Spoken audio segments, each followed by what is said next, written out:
Ang mga prutas na mayaman sa collagen o nakatutulong sa pagpapasigla ng collagen production sa katawan ay karaniwang mayaman sa vitamin C, antioxidants, at amino acids. Narito ang mga pangunahing prutas na tumutulong sa produksyon ng collagen. Mga prutas na mayaman sa vitamin C, pampasigla ng collagen. 1. Guava, isa sa pinakamataas ang vitamin C content. 2. Kiwi, mataas sa vitamin C at antioxidants. 3. Strawberries, may vitamin C at ellagic acid antioxidant. 4. Oranges, karaniwang source ng vitamin C.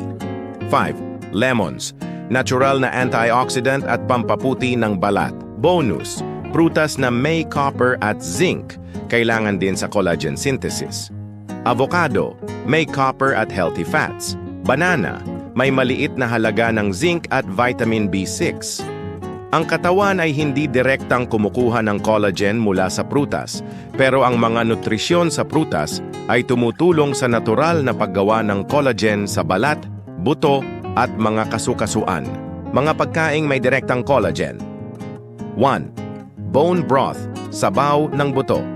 Pinakakilalang natural source ng collagen, gawa sa pagpakulo ng buto ng baka, manok, o isda sa loob ng ilang oras. 2.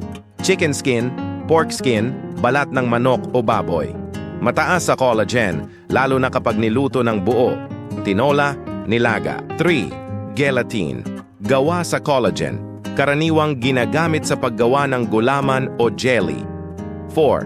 Fish skin, balat ng isda, mayaman sa marine collagen, mas madaling maabsorb ng katawan. Gusto nyo ba ng 7 days collagen boosting meal plan?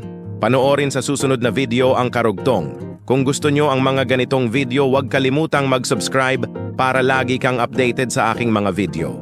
Maraming salamat sa panunood, hanggang sa muli.